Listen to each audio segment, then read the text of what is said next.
It's Conduit News Radio with Paul Harrell.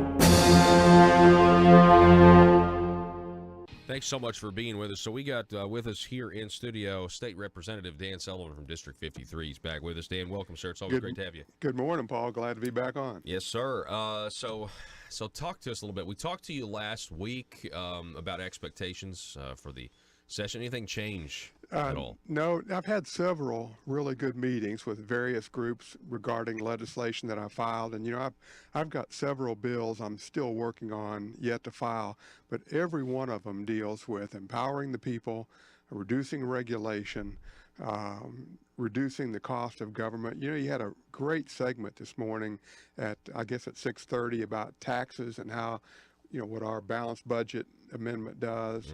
You're so true. And although that's a good thing in some ways, it keeps us from going out and borrowing money and getting in debt. People have to realize that we're going to spend everything we get.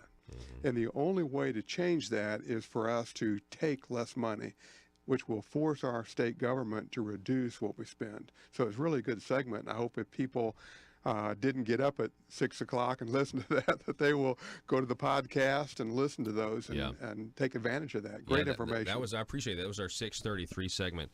Let me ask you this: what's the benefit?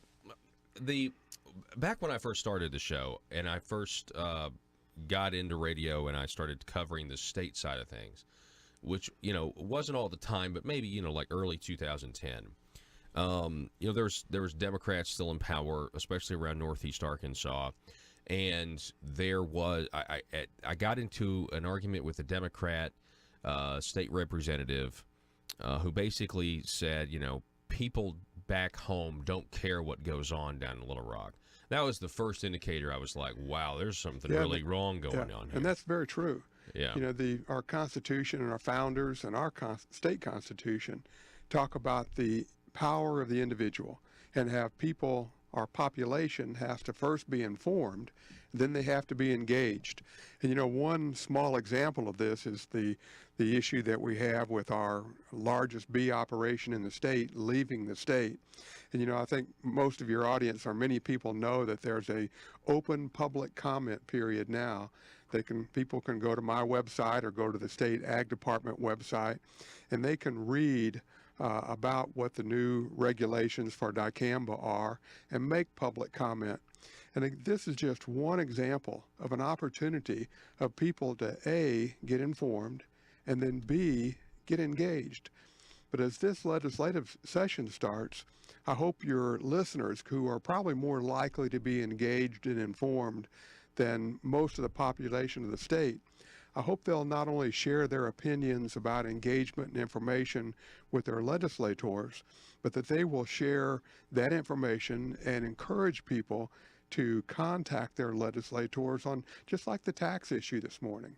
You were informing people, and now it's up to them to get engaged and contact their legislators about what we really do to cut our taxes. That's a big deal.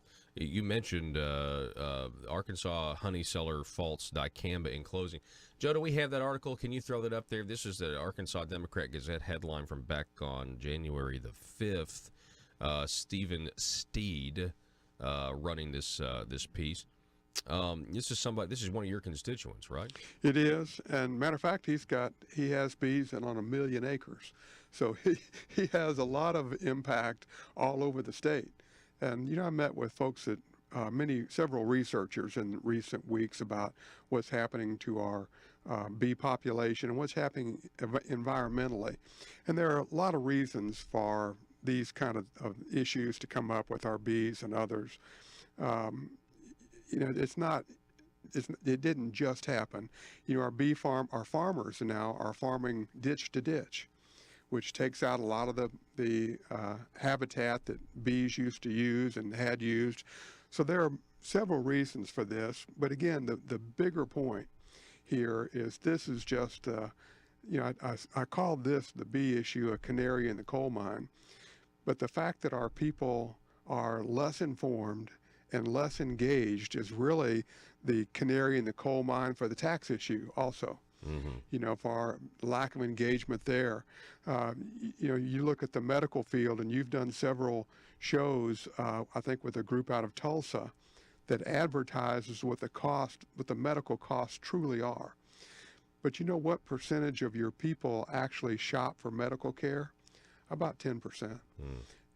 For one, the data's not out there. Yep. So one has to ask, why isn't the data out there? Yeah, and people just depend on the insurance companies.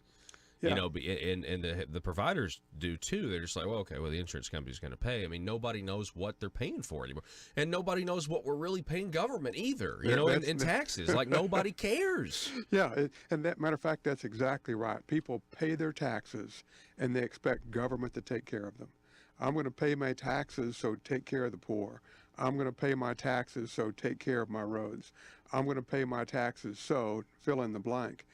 And as a result, many people are a lot less informed than they used to be across a whole breadth of issues. And when you think about it, you know, what's the incentive for your doctor to advertise their price? Yeah, I mean, I don't know. You don't see doctors advertising and trying to get new customers based upon what their price point is and try to entice people. You know, most of them are full anyway, and there's no need to create a competitive environment. I think tomorrow you're having David Mitchell on from ACRE. Dr. Mitchell. And Dr. Mitchell will talk about that in transparency and what our costs are and the things that we do. You know, for example, you talked about the Quick Action Closing Fund today and how we would continue to spend that dollar. The only way to stop that is for us to reduce taxes by the same amount or a similar amount so that that is no longer a priority to fund. But until we take those kinds of steps, until the voters and the listeners make their commitments known, then those kinds of actions will not occur, and we'll continue to fund those things. I talked to you the other day about the cost of some of Arkansas's obligations. One of those being Medicaid expansion. Now, a couple of years ago, it's important to point this out. A couple of years ago, the cost of Arkansas's share of Medicaid expansion this year was projected to be around $50 million. It was said multiple times. This year, it's $138 million. So it's more than double what, almost triple what was predicted. Okay, so we have a pretty big expense to pay for this Obamacare Medicaid expansion that we decided to do here in Arkansas. And I think that's one of the reasons why we have people, we have some plans out there that would not reduce the net tax burden on the people right now, but kind of tweak this, tweak that, and maybe even increase the revenue that's coming from us right now.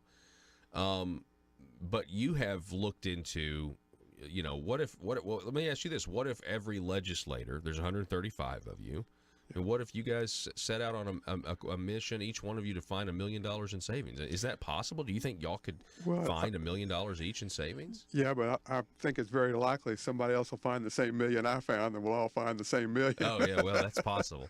You're like, this is my million. I got it. You can't have it. Yeah, but I think it's a good sentiment and a good thing to do, but really the way the funds are bundled, that'd be very difficult to do. And I think you will likely see a bill that cuts across a number of agencies and a number of different departments that would reduce our spending.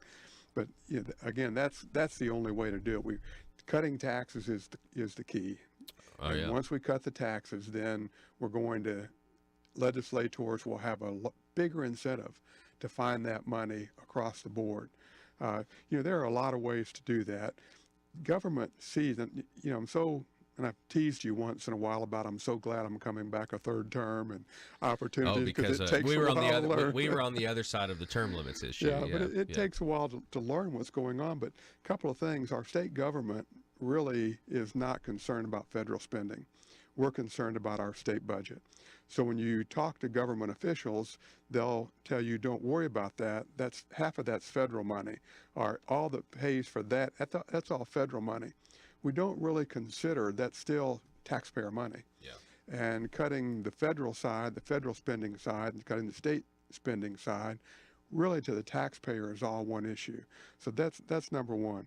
Number two, there's really an incentive for state government not to be transparent in what the spending is, to make it more difficult to get information and accurate information on what the costs are.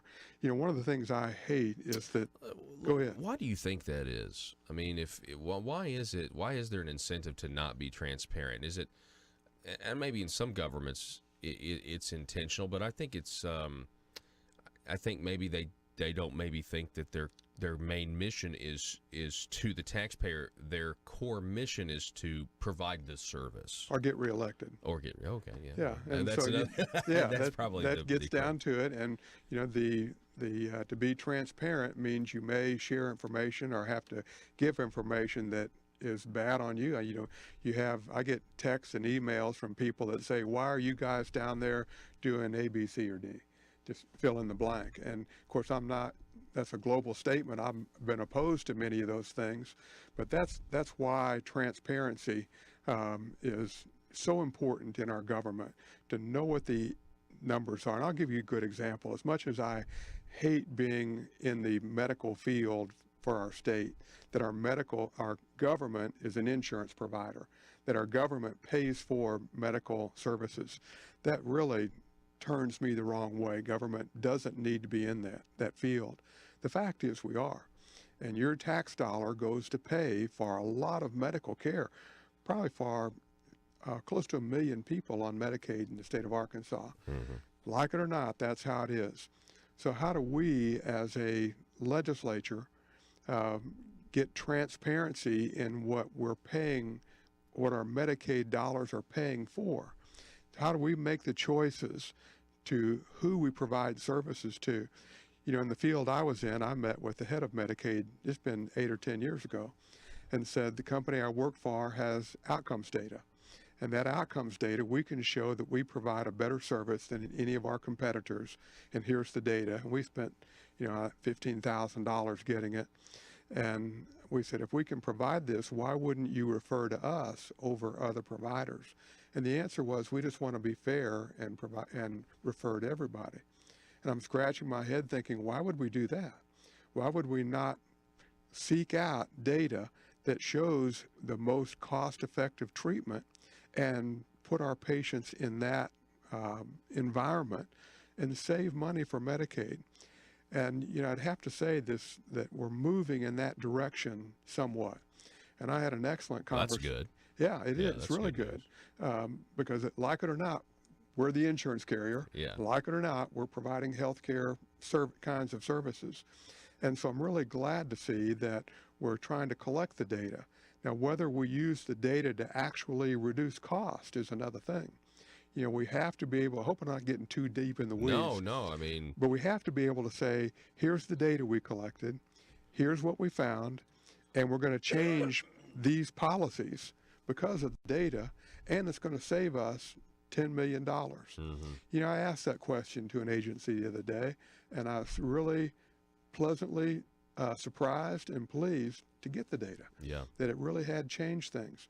Now, whether or not that's happening on a bigger scale, I still want to look into that. Well, so, we're talking with State Representative Dan Sullivan. When you just mentioned, I hope I'm not getting off into the weeds, some of that might be, the first time anyone's ever heard that, but it definitely is complicated. But here's the thing. The more complicated something is, the fewer people understand it. Absolutely. And the fewer people that understand, the more opportunity there is to get away with corruption or to get away with misuse of taxpayer funds or whatever. Absolutely. And, again, we're coming into this session, and I hope people will, I got a text this morning from the gentleman that's the head of the Jonesboro Teachers Association. It's the first time a teacher union or association has ever reached out proactively to me. Usually all they do is reactive. We hate this. We hate that. Mm-hmm. Do this, do that. And that's true of many associations. And it was so rewarding, and I'm so grateful that they want to be proactive, and let's sit down and have a talk about what the issues are. Mm-hmm. Let's share information and let's be educated.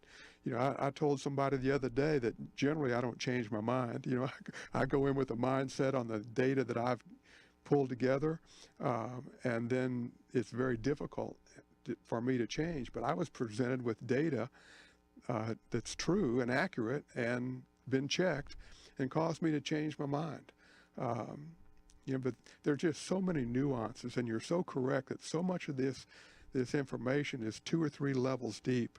And until your legislators dig down deep enough to find out what's going on, I met with 2 large institutions this past week that are negotiating about how to get Medicaid dollars. And they're arguing over who gets the dollar, and they're negotiating. And I said, well, where is the taxpayer's chair in that table? So you got a little table and you're negotiating over who gets the Medicaid dollar. Who represents the taxpayer in that negotiation? Yeah. I said, bring another chair in, because when y'all get back together, I want to sit down at that table and negotiate on what the costs are to the taxpayer. Yeah. Because we are the ones that are paying for what they're negotiating over. And Wow. It's critical that we do that. I think we'll leave it there. Great. Unless you have anything Nope, else. that's it. Thank you, Paul. State Representative Dan Sullivan, everybody.